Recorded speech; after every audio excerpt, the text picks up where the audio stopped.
বাংলাদেশত যিটো কাহিনী হ'ল সেই খবৰটো গোটেই নেশ্যনেল মিডিয়াত বাজি আছে আৰু ছ'চিয়েল মিডিয়াত আমি ক্লিপবিলাক দেখিছোঁ।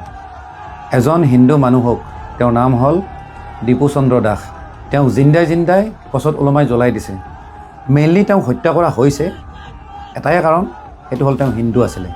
শ শ মুছলিম সম্প্ৰদায়ৰ মানুহে গছত ওলমাই লৈছে, জিন্দা জ্বলাই দিছে আৰু আল্লাহু আকবৰ কৈছে। আৰু বাংলাদেশ চৰকাৰে কৈছে আমি কণ্ডেম কৰিছোঁ, বেলেগ একো নাই। আৰু এই ঘটনাটো বেছি দূৰত নহয়, আমাৰ সীমান্তৰ পৰা বৰ বেছি 90 বা 100 কিলোমিটাৰমান হ'ব। এতিয়া মই ভিডিঅ'টো কিয় বনাব আহিলোঁ, মই বাংলাদেশৰ কথা বাদ দিলোঁ, অসমৰ বাহিৰৰ কথা বাদ দিলোঁ, দিল্লী মুম্বাই বাদ দিলোঁ। অসমখনত কিন্তু ঢেৰ বাংলাদেশী আছে আৰু বাংলাদেশীৰ সংখ্যা দিনে দিনে বাঢ়ি গৈ আছে।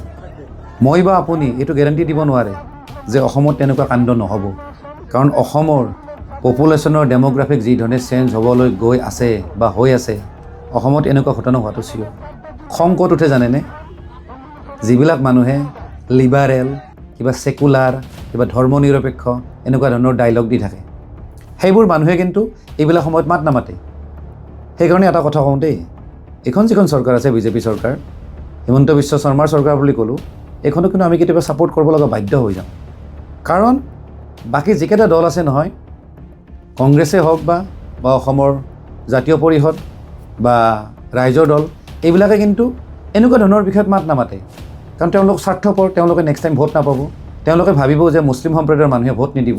মানে কথাটো হ'ল তেওঁলোকে স্বাৰ্থৰ কাৰণে বিবেক বুদ্ধি বিক্ৰী কৰি দিছে।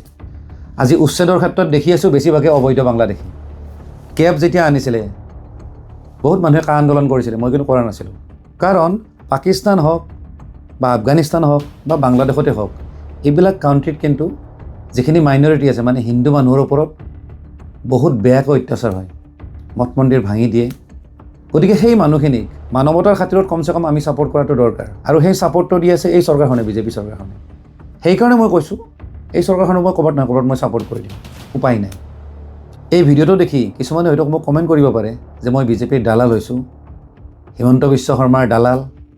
আপোনালোকে যি কয় কৈ থাকক। গতিকে মই ভিডিঅ'টো বেছি দীঘল নকৰোঁ। যিখিনি মানুহে এই ভিডিঅ'টো চাইছে, কাইণ্ডলি আপোনালোকে শ্বেয়াৰ কৰক, কমেণ্ট কৰক আৰু আপোনালোকে নিজেও মাত মাতক বা পষ্ট লিখক। ধন্যবাদ। জয় অসম।